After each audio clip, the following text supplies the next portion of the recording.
Welcome to another webcast, a live Q&A session from the Business Circle, brought to you by AT&T. Our featured guest today is Mario Armstrong. My name is James Hilliard, glad to be here as the moderator for this event. And I have an invitation for all of you right out of the gate here. Your questions, your comments, that's going to drive this conversation. We could go off what I have here. Mario and I have talked. We've got some ideas that we definitely want to cover, but we want to go where you want to take this conversation. So get those in early and often. You'll use the webcast player to put those questions in. Also, you can get out there on Twitter, hashtag BizCircleLive. We've got team members who are going to, again, pump in your questions and ideas to me so I can incorporate those into the conversation here today. About an hour, and it's probably, I look at my watch now, we're just getting started. I'm going to look down here and all of a sudden know that it's over. We've got a lot, I think, that we're going to go through in the hour. It's going to be a lot of high energy. So you all bring it to get the information out there. Mario Armstrong, those of you that do not know Mario, let me give you a little bit of background on him. Emmy Award-winning television host. You've seen him on the Today Show on NBC. He's been on CNN, the music network Fuse. You've seen him out there. Several of the talk shows, Steve Harvey's show, Dr. Oz. Contributor to NPR as well. Yeah, so that's right. out there on radio. On radio as well. I'm a radio guy. Yeah, I can hear it. I can hear it. That background. So one of the other things about Mario is he is an entrepreneur, and we're really going to tap into that side of Mario today. He's also really interested and has a passion, which is a word you're going to hear a lot today, but a passion for getting kids, youth, interested in technology, science, math, those types of ideas of study and potential careers. So again, all those things we're going to tap into here today. The Business Circle from AT&T. Focus is building a community, bringing business folks, entrepreneurs together to talk about the challenges of running your own business, also give tips and ideas on how to successfully navigate those waters. Mario is out there doing the same thing, little different vehicle, and that vehicle is the Never Settle Club. You're going to hear that a lot today. So those that don't know, let's define the Never Settle Club. Another hashtag for y'all to jot down, Never Settle Club. As if there's not enough already, right?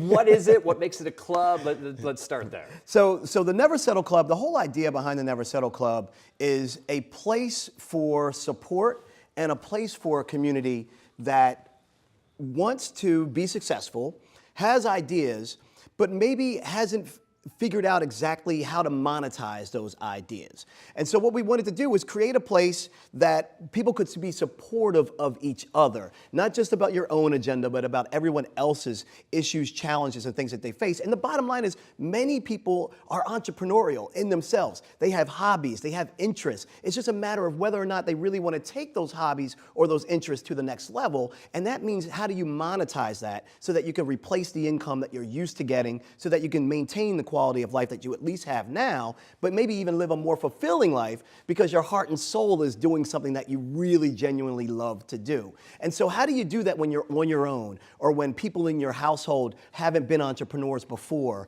or you didn't go to school for that, or you've hit hard times financially, or you're taking care of your elderly parents. You have all these responsibilities and challenges in life. So people feel isolated. And we feel a lot of times, entrepreneurs and people with great ideas, you feel like you're on an island. I absolutely get it. And so that's what the Never Settle Club is all about, putting all of us on this island together so that we can make the island a place where positivity reigns supreme and people actually really cherish seeing other people get towards their level of success. I think language is an important tool, and the word club is inclusive. It is. Right? So was that the genesis? Is that how that you wanted to get away from that solidarity or the solo aspect of it, and have that club and just and it seems like a little fun too. Right, that's true. Right, club has that idea. I really like the fact that you picked up on that. I mean, obviously you've been in the radio business, you're a professional, so you know the power of words when you don't have a screen to look at. People can only have imagination of the mind. It's what we talk about a lot at NPR and places like that. And so the word club, A, inclusive, B, a club is supposed to be genuinely supportive. It's supposed to be a brotherhood, a sisterhood, and it doesn't matter what culture, what ethnicity, what gender, we want everyone to be a part of this club. And I think by saying that, it means you have an obligation to help others as well. Or you need to get bounced out. You're not a member. So I think the genesis of it was, And I think a lot of times we don't think about this. We're so focused on what we want to accomplish in life and what we want to sell, and we're excited about what we're doing. I wanted this to be bigger than me. And I think when I look back at most ideas that have done phenomenally well, it was usually bigger than the person probably ever thought it was, or they strategically removed the letter I out of it and purposely inserted we because they felt there was a bigger cause or a bigger opportunity for everybody. Right. And that's what I wanted to do.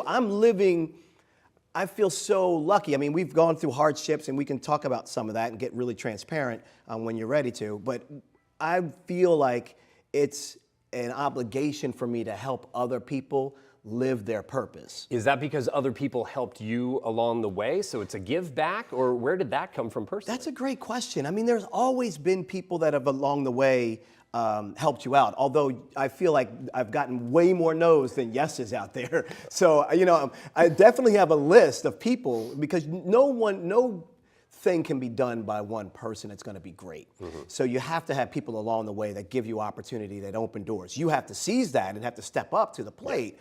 But I didn't feel that it was because other people did it for me, more than I felt like I'm on purpose.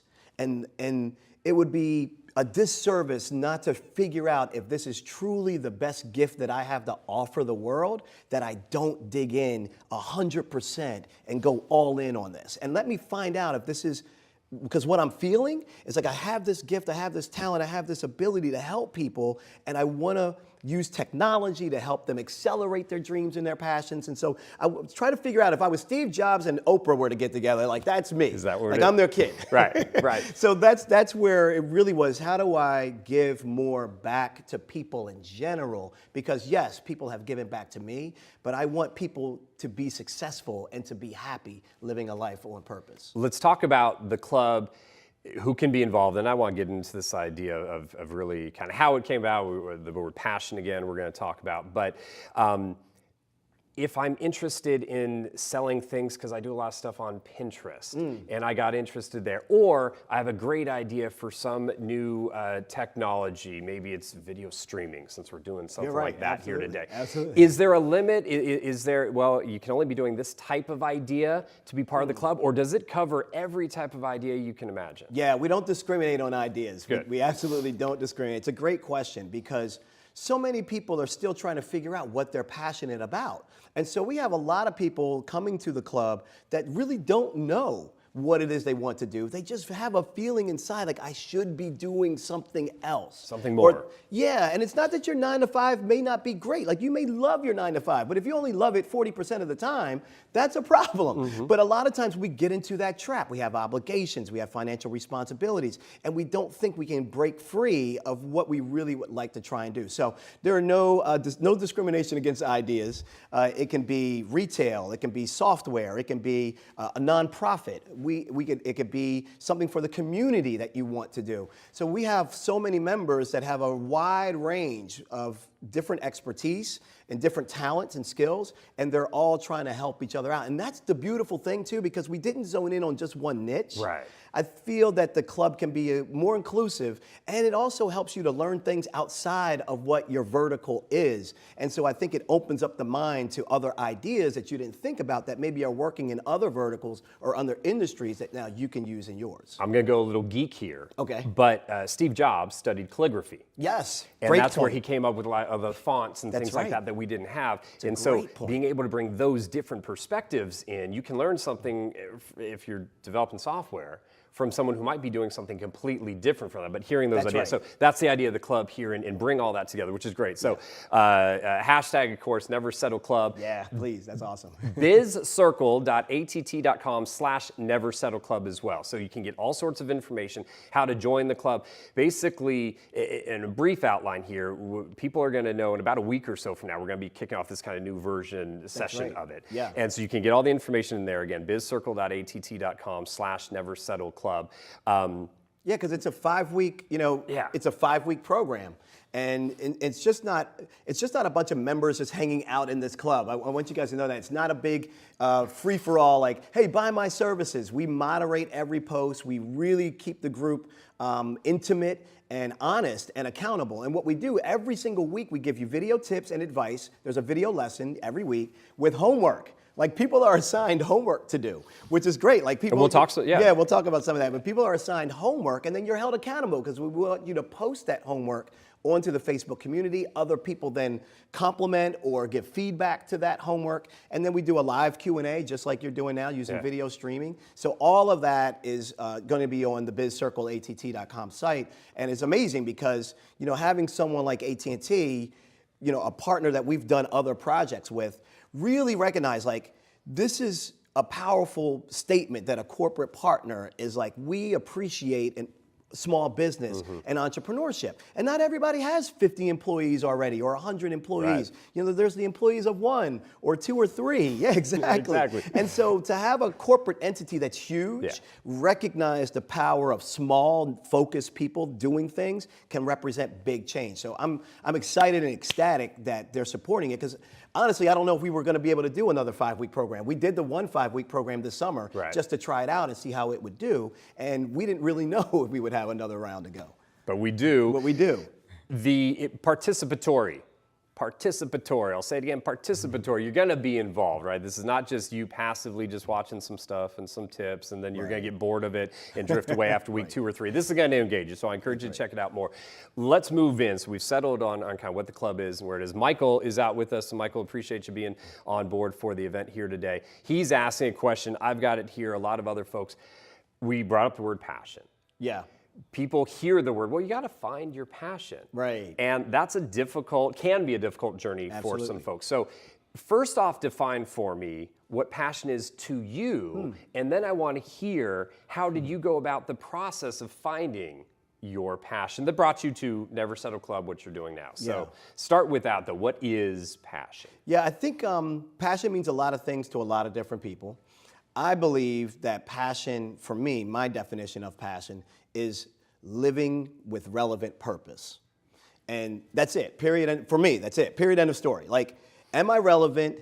Am I living my purpose? And so how do I put those two things together so that I feel like I'm contributing to society? People want to give back. They want to contribute. They want to be successful and have a legacy and do things. It's just a matter of having that supportive group or having that help or having someone give you practical steps, small steps that you can take towards success. So I think passion is whatever excites you, whatever motivates you, and then you live that thing. Not on the side, you absorb and fully live that thing. So people know, no question about it. If I see tweets, if I see Instagram posts, if I see you out in the street, like, I know what that person is because they're living their passion. Not their brand, their passion. There's a difference. Like, you can dress up a brand and make it look a lot of different ways. You can't dress up passion. It's either real and authentic or not. And so I think if people are, to the question, if they're challenged on trying to identify what their passion is, I think you need to tap into a few sources. Number one, what have you already been doing that you already like? Like, maybe you've worked at a job and you're working there now, but maybe there's only a small piece of it that you really love. So that could be a piece of your passion. What invigorates you? Is there anything that's like makes you upset that you're constantly commenting about or researching on? That could be another way to find what's passionate. Go to a bookstore. I know this may sound old school, but go to a bookstore and follow where you actually go in that bookstore. Do you go to the magazine of the fitness section? Do you go to self-help? Do you go to finance? Like, where do you go? Where do you naturally gravitate towards? And then what do you research a lot online? Like, what do you read or share or post or tweet? That can probably help you understand maybe what you're interested about. Don't worry about whether or not it can make money yet. I was going to ask, because I think a lot of people start with, well, I'm kind of passionate about writing, so I'm going to be a writer. Yes. Well, right, but what are you going to write about? That would be going deeper to the relevance. What relevant stories do you have to write or tell, right? Got it, man. No, that's it. You can make money being a comic book collector or Star Wars memorabilia. I collect metal lunchboxes. If I really was super passionate about just metal lunchboxes, you better believe I can make a heck of a living selling metal lunchboxes. I'd figure it out. So the point is, people need to make meaning, not money. If you think about making meaning first, I'm not going to say then the money will come, because that's BS. Some I don't passions don't turn into money. No. Some aren't profitable, and so you still have to do something else that's right. gonna. I run into that a lot. People say, "Well, it's easy for maybe someone like Mario Armstrong." Well, he's got everything now, so it's easy for him to follow his passion. I want to get into it because, and maybe you've heard that personally yourself, because I know that someone, maybe a few of you watching us now, say, I'm in my dead-end job. Maybe you're in that dead-end job right now, watching this, looking for some inspiration to get out there and trying to think about what that passion is. So let's do this, looking at the passion for the Never Settle Club, the passion for getting other people, bringing people together. Where did that originate for you? Yeah, it usually comes from hard times. It usually comes from either you're optimistic already and you're just a vibrant, cheerful person, but we're human. And so even if the most vibrant, cheerful person still has to deal with tragedy and challenges and life issues that happen, whether someone dies in a family or you go bankrupt. In my case, I had a lot of upbringing around that support. So my parents were very supportive about you can do anything you want to do. My dad was an entrepreneur. I got to see how he went bankrupt trying to start a music business, but it didn't affect the family. Like I saw the tough times and the struggles, and having French toast being actually a piece of toast with syrup on it. You know what I mean? It's just like, because you're just like, and I remember like taking a pen and opening up the hood of the car to try to help him like get the car started again. And so I remember all those memories of how he would just constantly pick himself up and just keep going and keep going and keep going. And having me read books at an early age, like Think and Grow Rich and all these things at a very early age. So I think a lot of that was seeded into my DNA early, but I didn't really get explosive about it until, this probably really brings it home, until this moment happened. Okay. So this is a frame of two different pictures that I have in my house.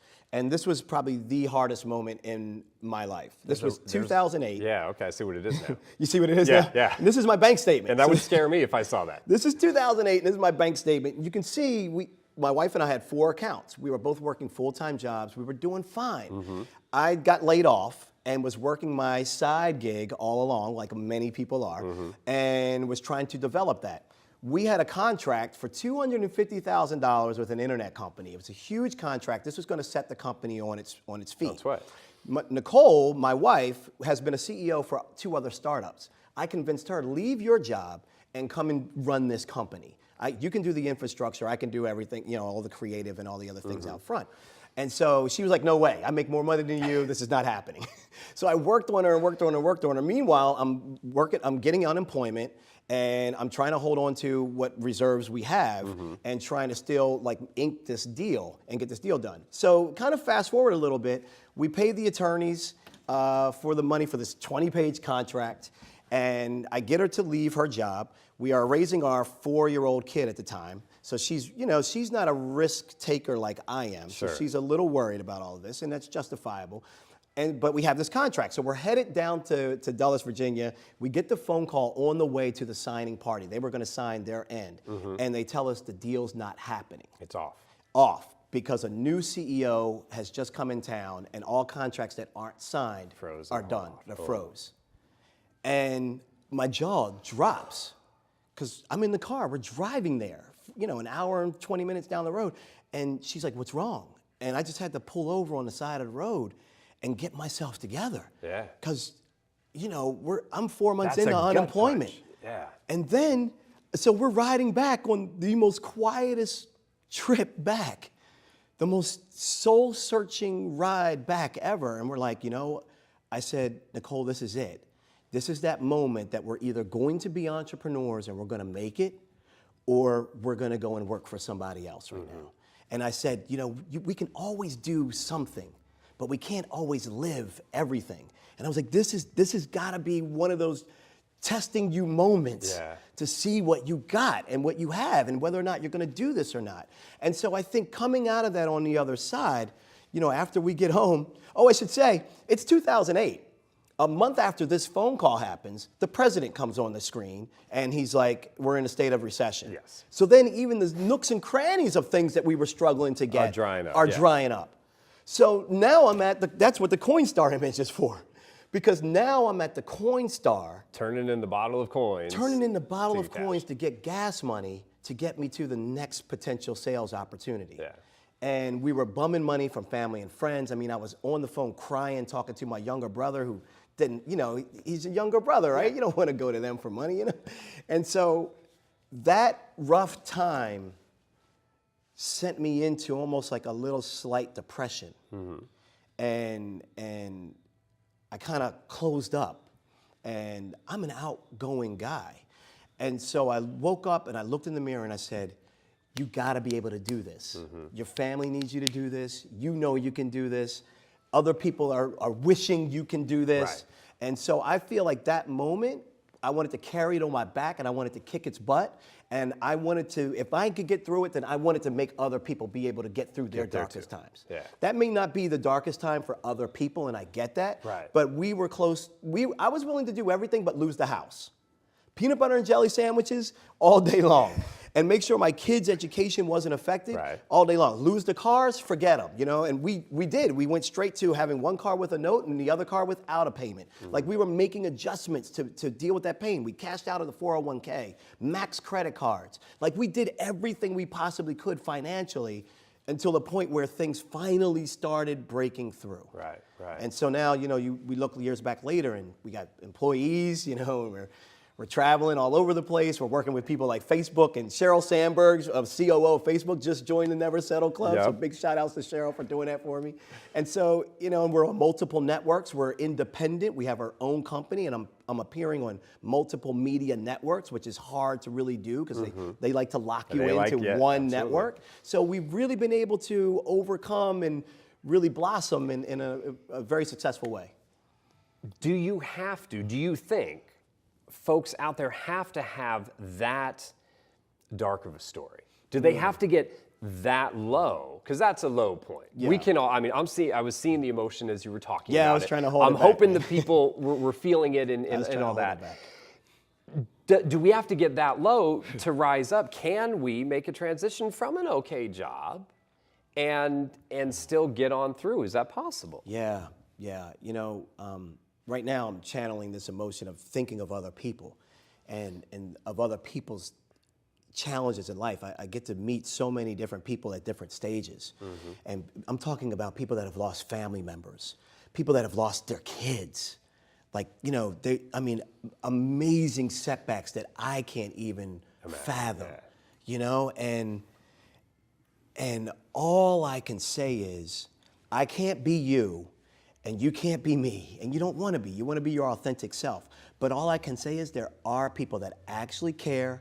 There are people that give a damn. There are ways that you can make this happen. You don't have to have that dark story. You could be spoon-fed rich, and you still can be unsuccessful. Absolutely. You know, this has nothing to do with it. It has to do with your personal determination and your own drive, and I honestly believe having some type of support structure in place. Because what happens a lot of times is that we get dream killers come into our lives and they test us. And these are people that say, oh, no, that's a bad idea, or why would you do that? Exactly. Why? What are you thinking? Yeah, that's it. Dream killers. There's no way you can accomplish that. Yeah. And the sad thing is, for many people, these dream killers are like right in your home, like right now, and they don't know. Some of them know. Some of them are carrying negativity against you, and that's a negative energy you have to bounce around. But some people just don't know because they haven't done it themselves, and they don't realize they're dream killing. Well, and they may be scared. Right? They aren't that risk taker that would be willing to do something. It's true. So they see someone else and they project that on you, That's saying, true. well, I wouldn't do it. Yep. How could you even think about doing that? Yeah. Folks, keep your questions and comments in. I'm seeing great questions still continuing to come in here. And one of them I want to go back to, and it was about, and then we'll continue on with the idea of a support network. But the idea came in, and you brought it up earlier, but an authenticity. That is something I'm big into, came across the kind of concept and idea probably 3 years ago. And it's something I've really tried to be more of an authentic person. Right. That means knowing yourself. I'll give you I do voiceover work as well. And there are times, and I'm getting better about it, but there are still times that I'll look at a script, an audition. No, I probably can't make that one. That's probably not mine. And I hit delete on the email. And I don't go for that because I'm scared. Because there could be a little rejection there. That's right. And so powerful, I'm not sure. There are other times, oh yeah, I can hit that. And then there are times, I don't know if I could, but I do try. And so I guess we go through ups and downs is the point I guess I'll make here, is that you might have a passion. But life is going to continue to happen. You're going to go up and down. And knowing yourself and being able to be authentic to yourself, I bet, is your belief that then you can be an authentic business person. Then you can be an authentic entrepreneur, but you got to do it self first. You're not hitting the bullseye, like you're in the bullseye. Like if there's such a thing as like being in the center of the center, you're in it right now. And this took me a while, like you. It's become a popular term lately, and I think people are abusing it because they need to leave it alone because it's such a precious thing to be authentic to yourself. And when you can look in the mirror and actually be like, that is who I am, and I'm enjoying. Yeah, I have flaws. I'm human. Yeah, I got bigger dreams and bigger aspirations. You better believe I get upset and frustrated about things that aren't happening. Like I want a TV show and it hasn't happened, and I've had the doors slammed in front of my face, and it's like, this doesn't make sense. I'm on the Today Show. I'm on CNN. I'm in magazines. I'm doing this. Why can't I talk a lot? Why can't I have my own show, right? And so I'm getting doors slammed in my face consistently, even at what people may perceive as like at a higher level. And so authentic self, the reason why I think I can take that punishment and people can take that punishment is because when you authentically know where you're trying to go and what you are at the core, what you are truthfully about, all that space and time starts to evaporate. You don't worry about, I got to get this done next month. Or if this doesn't happen in 2015, I'm dead. Or if I'm going to solely focus on just this one product, and if this product doesn't make it, I'm not changing. I'm not going to pivot. I'm not going to do anything unless I just do this. All of that energy changes when you know what your authentic self is, because you truly can bounce off of energy and off of society and how the challenges, and then when that flow comes and you're on that track and you can take that win and push it behind you and keep going, it's when you start doing things that sacrifice your morals and integrity that take you off of that authenticity, and it will punish you. You may not see the punishment right away, but I guarantee you that will punish you. So I often say, in order for you to be successful, I really feel people need to pursue their passion and their authentic self relentlessly. Like you have to protect it and guard it, but pursue it relentlessly. But you can't do it at the cost of sacrificing your morals and integrity. Yeah, absolutely. Melissa is with us. Melissa, thanks for being on board here. Submitted a question. How do you stay encouraged? How do you stay motivated when that door does get slammed? I mean, do you have a routine? Some people have routines. Door gets slammed. Do you go for a hike? Do you go for a bike ride? Do you have something that puts you through there? Are you not a routine guy? What? Yeah, that's a great question. I'm trying to actually think. It's a variety of different things that happen. Everything from, hey man, meet me at the bar. And let's have a drink, right? I need a vodka tonic or something, or beer or wine, something. Right. to calling up a business partner, calling up a mentor. What happened? What didn't happen? And I people laugh at me, but I'm still a big kid, and I think being a big kid is important to my authentic self. So I jump on my BMX bike, not on my mountain bike or not on my hybrid. I'm down here, getting it in. So I go for a ride. Okay. Water helps me, and I think the biggest thing though is being on the water, kayak or boat, something, or just being around it. Okay. Or just being around it. The biggest thing for me was meditation. I think my biggest routine thing that's helped me be able to fight back has been calmness, Okay. believe it or not. So either getting out and getting some exercise burnt out, but then still being able to come back to some level of calmness to not let it affect me, because you will drive yourself crazy asking yourself so many questions. Was it the way I looked? Was it something I said? Was it how I dressed? Was it the wrong product? Oh, I should have said it this way. I can't believe I didn't get to this slide, or I didn't present this thing, or I didn't show them that. You will eat your internal core up with the woulda, coulda, shouldas. Yeah. And I still go through that. I'm human, so I'm not above this. Like, I still do this stuff, right? But I'm trying to get better at it with you guys, right? And so what I have found is that when I do not worry about the woulda, coulda, shouldas, I feel so much more relief that it gives me the energy to just go at it again. And you have to know one other thing real quick. Yeah. I have to say this. It's the law of numbers. You have to continue to push. There are so many cases, whether you look at the entertainment industry to entrepreneurial industry, there's so many cases where people were told no, no, no, no, no, and then eventually they crack through. All of that is part of your journey and is part of your process to get to appreciating that success. You said process, journey. There's no overnight success. No. It's always years and years and years of hard work. Yeah, it's true. And then, then those opportunities that you're able to. I'm sure some people are seeing me for the first time, like, who is this guy? Right. Like, why should I be listening to him again? And it's like, you work all your life for like that one moment. Yeah. Never Settle Club. You also maybe, and I'll ask, has it benefited you having now people in the club? If something doesn't go right, you're able to feed off of their energy, and in turn, again, this is kind of a mention for all of you to check out the Never Settle Club, bizcircle.att.com.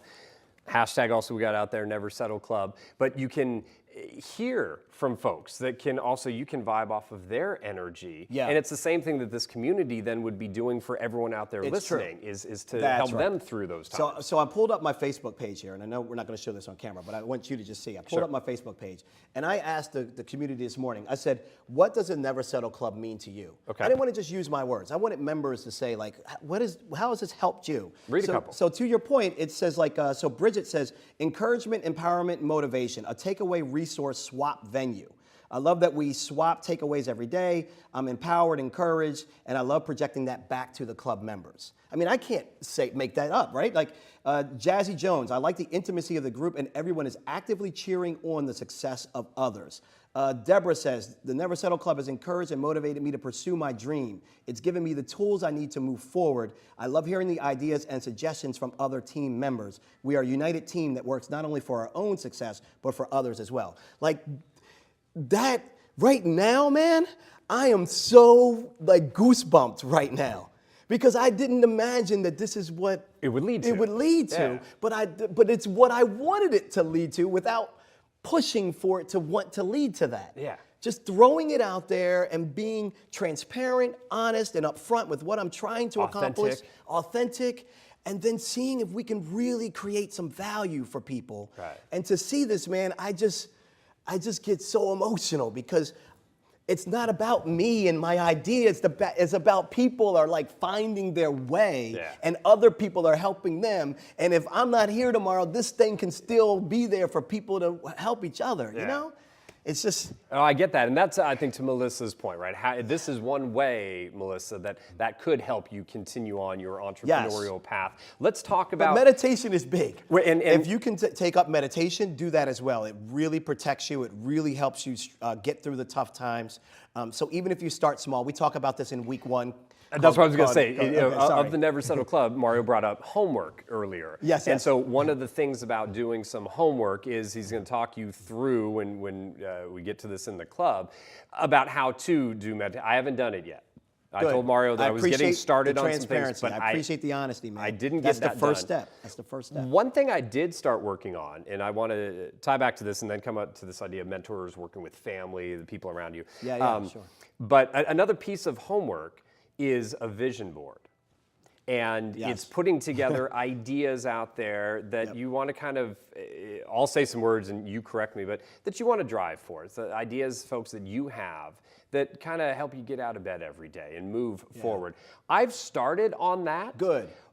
But I found it hard. I did one really quick in about 5 minutes. I was like, there it is. That's my vision board. And then I got to thinking about, no, that's really not Yes. it. Maybe this. Yes. And so, again, it's homework, and I don't want to dive too much into it because we'll get into that true. as people go into the club. But, Sure. But briefly, a vision board, why it was important to you, what it is, we can show one. Yeah, and I just brought one here, and I do have another one that maybe we can show as well. But it's a physical manifestation, a tangible thing that's pictures, words. You can cut these things out of magazines, print them offline. If you're a graphic person, make it yourself.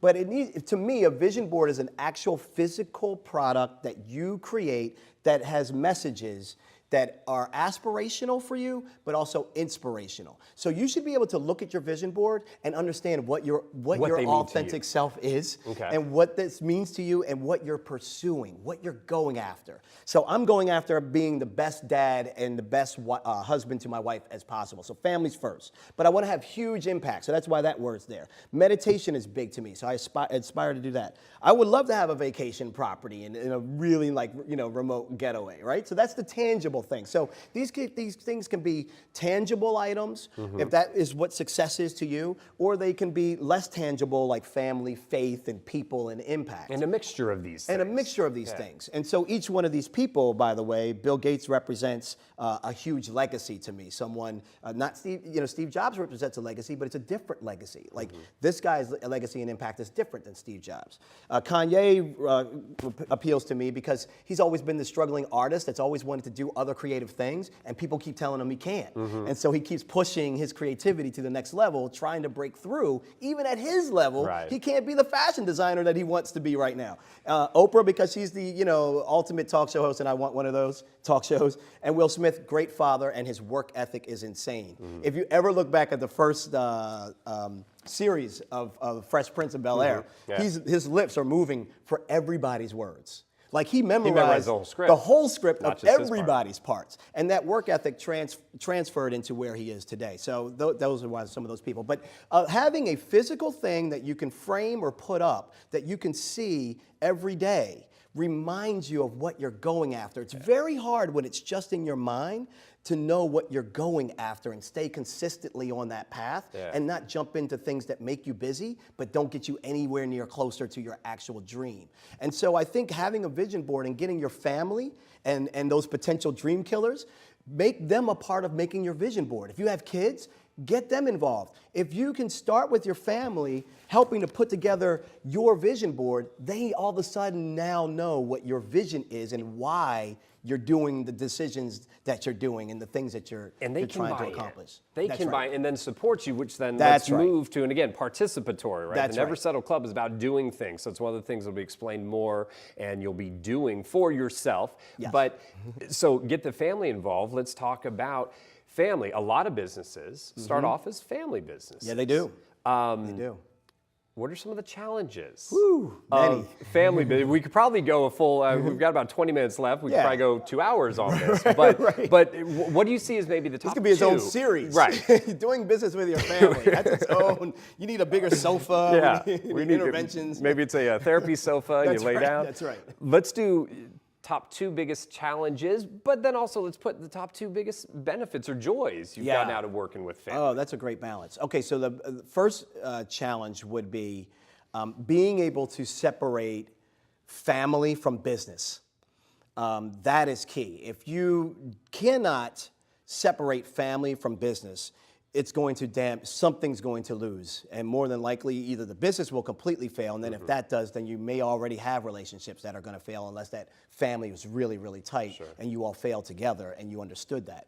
But and you don't want to lose your family. Like, this is what I mean about morals and integrity. Like, you don't want to lose your family. So I think one is working with your wife. It can be extremely difficult for many people. And I was just on tour with Facebook, going around the country doing small business consultations and speaking, and I bumped into a lot of people that are doing businesses with their significant others. And so For me, in my case, it's with my wife, but it could be with your boyfriend or your girlfriend or whoever it is that your significant partner is. You could be in business together. If you do not have clearly defined roles when you go into business together, that is going to cause problems. Which is no different than a regular business. No different But than any people other forget partnership. about that, They right? forget about it. Most people don't even do this for themselves. Like, what am I really great at? What am I awesome at? And then be honest with yourself and outsource the heck out of your weaknesses. Like, double down on your strengths and outsource your weaknesses. So as it relates to family, know who is great at what, not good, who is great at what, and allow them to own that sandbox. And then you find your greatness and you own your sandbox. So having a clearly defined roles throughout the family is number one, very, very important in order to be successful. And then number two, having a place in the home where work is not discussed. You have to have a location in the house, in your place where you can just relax. It just all stops here. It stops. We walk through the threshold, Yes. wherever. If I have an idea that hits me and it's 11:30 at night and we're in the bedroom, I got to jump out into the hallway.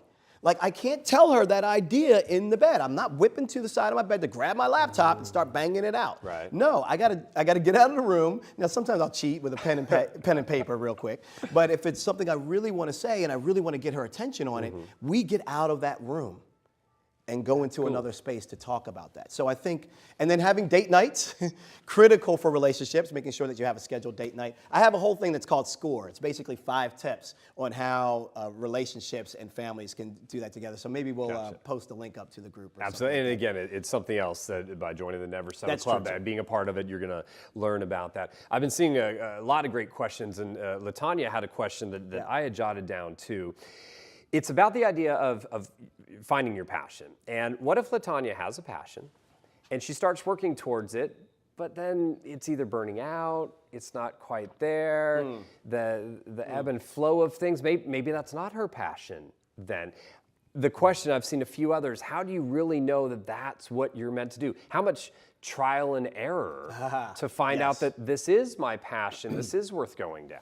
And I saw another question too that was, I think, relates to this, that said something about how do you identify the ideas that could be successful or something to that effect. And so what I do is I challenge people to do a formula. There's a formula that we share in the club. It was during week 3 of our monetization.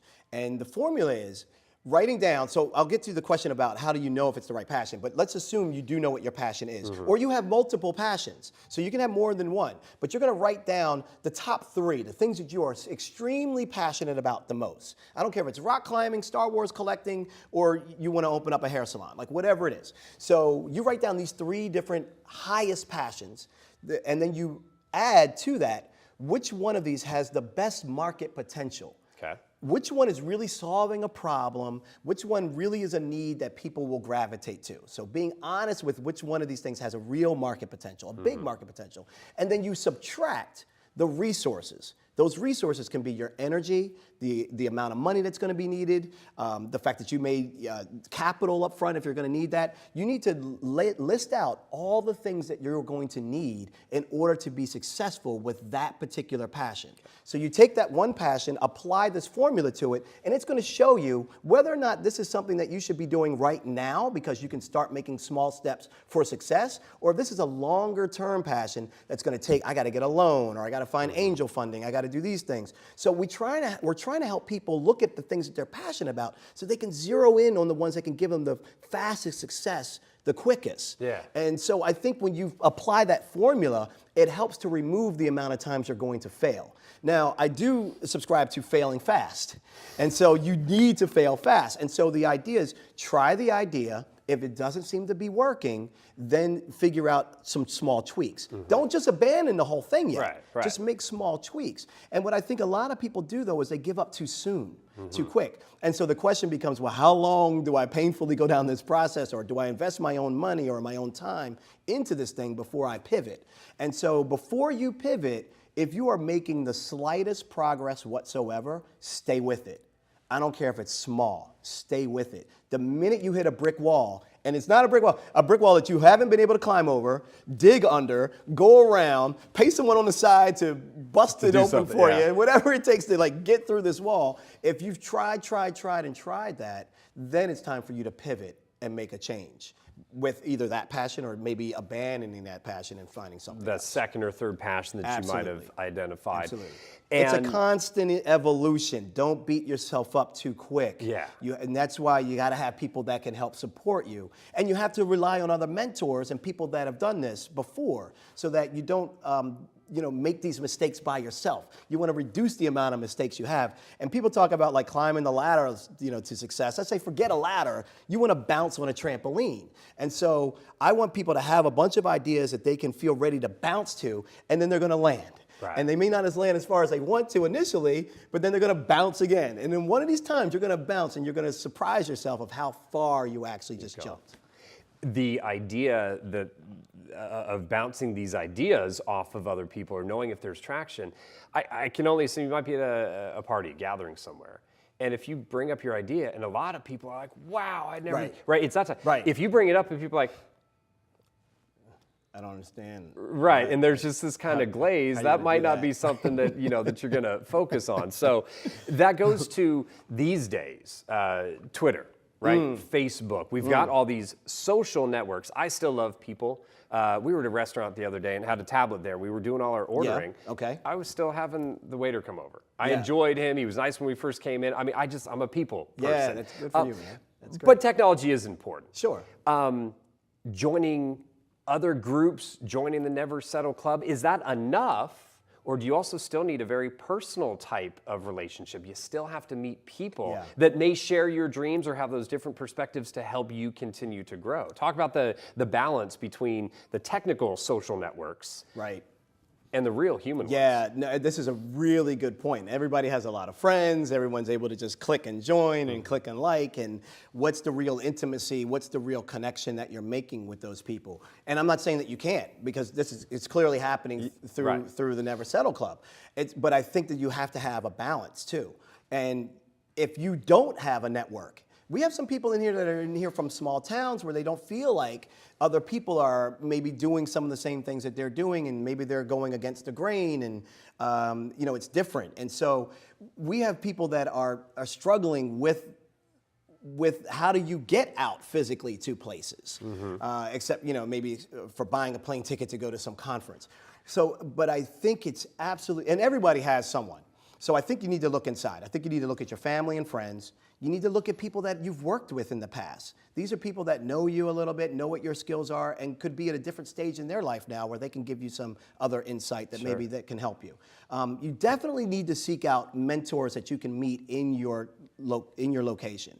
One of the best technology tools to do that is meetup.com. So meetup.com is an online place that helps you find meetups that are physically taking place in your area around a specific thing that you have an interest about. So you go to meetup.com, type in boomerang, because you want to be in a boomerang group, or you want to be in a chess club, like whatever it is, you'll be able to find probably a physical meetup for that. And if not, then start one, right? So I think people need the balance of getting out, meeting, but there's so many people that are isolated and they're on their own and they feel lonely that the technology is helping to break through the glass ceilings. People are seeing a new authentic self of them come out now because they've been able to get more confidence online and now be able to transition that to offline. Like with the club, we're doing a conference. Like I said, this is incredible. I got to get these people together somehow, right? Like what will happen when we get people from the club that's in there helping each other in the room together? All that energy It's there. amazing what's going to happen. And then we bring the right speakers and the right things and really listen to what the club members really want or need help with, and we bring those partners into it. So we're looking at next spring, we're spring or summer, we haven't defined a date yet, but we're looking at launching a conference, which is great. And that is important. The human thing I'm always just really important on. The It's screens are fun. fine, but you got to get away from a screen. No, it's true. And have that balance. But for many people, that screen becomes their lifeline. Right. Like they've tried to be out in front of people just and they're hasn't not been there. social like you and I, Yeah. or they're not a people person, or they're very reserved and they're shy, but they're incredibly creative and need a venue to get their idea out on. So how does someone like that break out of their shell? It's just not that easy, you know? But this is one way. So Yeah, it's true. Again, hashtag Never Settle Club, bizcircle.att.com/Never Settle Club to get more information on that. Timing. Someone out there right now feeling a little bit inspired, we hope. I hope. I'm sweating bullets around here. I'm sweating bullets for you guys. I hope you get I hope you get the honesty of what we're trying to do for you guys. They're not happy with what they're doing. Yeah.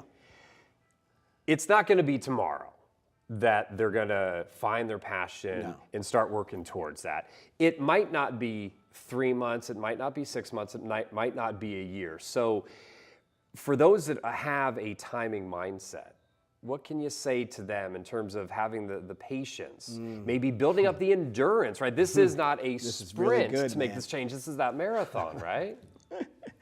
Man, you're good at your job, man. And I know because I sit in that seat quite often, interviewing other people. This is really powerful question that you're raising. I call it a aggressive patience. Okay. Is what I and this is within the last 12 months. I'm not sitting here like this, like I thought of this like eons ago. Like this is in the last 12 months I came up with this idea of aggressive patience. I was so aggressive with trying to get my own TV show that I was becoming so impatient that I was getting so frustrated and I was getting upset. I'm like, I got this Emmy for being a host, not because I was a producer or something, like the Emmy Award in the category of best host, and I can't get the show that I'm trying to get off the ground. So I'm spending money in pilots and I'm taking pilots to New York and I'm meeting with people left and right and I'm getting no's. And I stayed aggressive because you have to when you're pursuing your dream. You don't want to be, overly aggressive and be a nuisance, but you want to be passionate enough. But I had to understand patience. Yes. And it wasn't until this year, at January 1, I said, my New Year's resolution is not going to be these 5 things. I said it's going to be one word and one word only, and that word was focus. And you can ask anybody on the team, Shai, Catherine, Meg, Nicole, we were like, focus, that's the one word. And so I said, I'm putting all my energy into steps that are going to get me closer to having a show that can have the impact that we really want to have. See, we don't want to do a show that's like everything else. Right. So that's the problem, right? Like if I just want to sell my soul and do a reality show that's going to be a piece of crap and feed into the negativity so more people can do negative stuff and they can all watch and eat their bonbons while they watch people, destroy themselves, that's fine. And I'm not knocking those people that are doing that, but the television. I've met with you guys. You know the television that you're making. And so some of them are forced to do it. Some of them can't take the risk to do what would be better television. And so we're trying to do better TV, right? Like this on a big stage, you know? And helping people in a big way. And so I think that really understanding that amount of patience and how critical it is for you to take a deep breath and say it's okay. I'm no longer going to put a time, date, and stamp on this thing. I'm going to envision it because I have to visualize where I want to be. So I consistently dream about what the show is going to do, how it's going to look, what segments we're going to have, and how I see people's in the audience, their faces, and how hopefully light bulbs are going off, and we're helping people go after their dreams and their ideas, and we're having money that they can now take it and then go with it because it's an awesome idea. I don't want to share people don't give it all away because they're going to the people that are behind the scenes right now trying to get this thing to happen will get so upset if I tell the whole idea. But that's the thing, aggressive patience. Aggressive patience. So being aggressive, but then understanding that you're not on someone else's clock. Gotcha. And when you're on someone else's clock, you're not on you're on your own clock. You're not on someone else's clock. Yeah. And so even though you may have something that's great, it may not be right for them. This is why the law of numbers and continuing to knock on doors and then having the support to maybe think about how you should shift things is very important so that it won't take too long.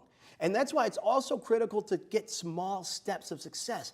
Everybody wants to go for the big fame or the big fortune, and they want to just be successful, but they don't want to do the very small, minuscule steps that you have to do in order to even get to that big vision. Yeah. And so that's why I feel like breaking down your life's vision into small, achievable steps, you'll be more patient over time. I like that, achievable steps. And I'm a believer in little wins beget bit bigger wins, That's a right. little bit, and then and then all of a sudden that hockey stick comes up, and you've had all these wins. It builds that confidence as a business person, as an entrepreneur. Kathy may be a bit, and Kathy, I'm not exactly sure, but maybe a bit further along, right? Okay. Has found the passion, Okay, great. has had a good support. Yep. At a stage, it looks like potentially product is ready to go. Okay. Not a big budget for marketing. So any tactical, practical ideas on marketing? Some people feel that you have to go out and advertise right away and you spend those big budget right. dollars. Some Yeah. people say, go to the farmer's market Right. and sell your wares there for a while. Yeah. What say Yeah. you? I mean, I think, so first and foremost, you have to really do your market research on who your customer is. Do you really truthfully know what that demographic is, who is going to buy this product or use this service? Once you can really identify that, then there's no need for you to spend a bunch of money up front.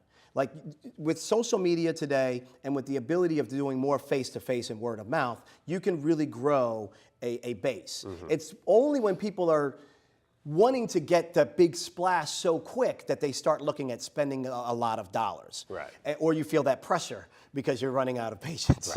Right. So I think that the first thing is if you're, find out where your audience is online. Are they on Facebook? Are they on Instagram? Are they on Twitter? Like what works well for your product or service, and where do you think and where do you know that your potential customers or customers are located? You want to double down on that and really start showing them the value of what you can offer in that space. For example, with Facebook, she may already have an email list. So if you already have an email list, there's a thing called custom audiences. And in custom audiences in Facebook, what you can do is import your email list into Facebook, and it will do what's called lookalikes. It will find other people that are within Facebook that have similar demographics to the people that are on your email list already, thus helping you find people that would probably have an interest in your product that much faster. So there are a lot of, and you can do small ad spends on Facebook because you can watch the analytics in real time and see if you're getting the value or the return or not. So there are small things you can do. You can change the URL of your Twitter profile or of your Instagram profile. If you're out there doing a promotion for something specific, don't land people on your homepage. Land them on a specific page. So change because people are going to be like, who is this person? They're going to search you, they're going to click, and they're going to see your URL. Don't let them just land on the front door. Like let them inside and get them Right into to that point. Yeah, right to that point. So there are definitely, read some of, one of my boys, Gary Vaynerchuk, like read dude's book. Like that's one of my dudes, right? Like that dude has hit his core, he's living his authentic self, and he's, as he says, crushing it, right? It is. So there are tools out there that you don't have to require you to spend a lot of money. Become an expert in your space, though. If you can become an expert in your space, use the local media to pitch them that you're an expert, to just come in and talk about what it is you're an expert in, and that will help to generate your credibility overnight really, really quick. I told you next time I'd look at my watch, we'd probably be close to the end of the hour, and I'm looking at my watch, and we're almost at the end of the hour. But the Never Settle Club is going to continue, again, kicking off this new session. So you all are going to go to bizcircle.att.com/neversettleclub. Check out the hashtag NeverSettleClub as well. We want you to join the club, be part of this community. Before we wrap up today, I wanted to ask you one last question, and this was a question about, in playing off the Never Settle Club, what's one thing that you as a TV host, as a father, as a husband, as a small business guy, as an entrepreneur, as Mario Armstrong, you will never settle for again? That's a big question. I guess for me, I will never settle for pushing my dream so hard that it almost separated my relationship with my wife. Still, it hurts. I can see it. I'm trying to hold back, man. You're not doing an Oprah on me. You're not gonna make me cry on camera, man. You're not gonna make me cry on camera. It's a real emotion. I will never settle again that I was so aggressive that I was not paying attention to nurturing my relationship and the person I love, with all my heart and soul. How can I want to be successful without sharing? How can she want to be successful without sharing that? And so that's it.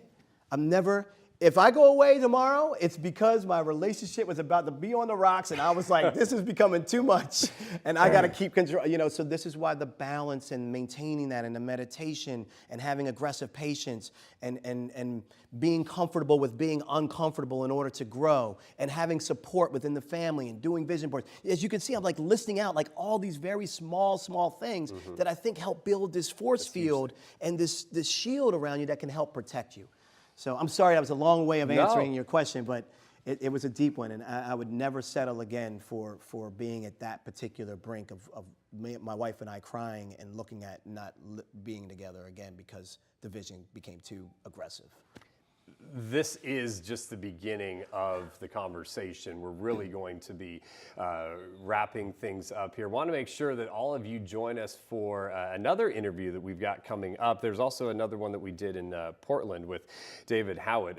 He talked about balance a lot, left and right brain, and a lot of business tactical ideas. So I encourage you to check that out. We've got another one coming up September 22nd with Alexandra Wilson, one of the co-founders of Gilt, which many of you know, global I met Alex. e-commerce site. So I'll be up in New York for awesome. that. So I'm looking forward to that going. I'm going to tag along if you don't mind. We'll make sure. I'll be behind the scenes. If you're close enough, we can. We'll set that up for this. Again, hashtag Never Settle Club, bizcircle.att.com/Never Settle Club. Again, this is just the beginning, really, of some of the conversation now. So I hope we've sparked some interest. We got through some of the questions that were coming through. So I really want to make sure that you all come on board and stay with us. You just had an awe moment. So what is it? Because I forgot, because I just wanted to say one thing, like when you don't realize what's happening, like I just became a columnist with Men's Fitness. Okay, cool. And so it just came out, and there's a whole thing in here talking about rule the social kingdom. And I'm like, wait, I just wrote like a whole article on helping people that may need to use social media to build their business. It's in this issue of Men's Fitness. So I just wanted to give a quick shout out for Men's Fitness before I forget. Good enough. I'm always trying to like constantly squeeze in little quick tidbits, even when you're trying to close out, man. But that's the good stuff. Because, and again, there are going to be tidbits like that you all will get by being part of the club, whether they're coming from Mario and they're coming or from other folks as well. Yeah, absolutely. That's the neat idea of the club, right? Absolutely. Of having all those different perspectives. So, look, I appreciate it. Again, we've got the other event coming up on September 22nd, so stay in touch with the Business Circle, brought to you by AT&T. You can get all the latest information. There's also a button at the very top of the page. People can go there and click on Share Your Story. Awesome. They could be someone like you sitting here having an interview. There are other opportunities for sharing that content as well. So click on that on the website so you can be more involved. And again, it's a community there as well to really grow and talk about what it means to be a small business owner and entrepreneur. So we're live, right? We are. We've been live the whole time. Right? No, I'm just kidding. I'm just kidding. I was just going to say, if people didn't get their questions answered, because I know a lot of things come in, and if it's okay, you guys can tweet me. Tweet me at Mario Armstrong. Just send it right to me. I'll spend the next hour just banging responses back to folks. Absolutely. And questions that came in through the webcast player, we'll also wrap it up in a report. We can get it to you and team, and we can use that for content as well. That's great. With that, though, we are going to wrap it up. That's the end of this live Q&A session, again, from the Business Circle, brought to you by AT&T. We appreciate everyone on the scenes here that have been helping us out. On behalf of Mario Armstrong, I am James Hilliard, and we do look forward to talking to you all down the road. Thanks so much. That was fun.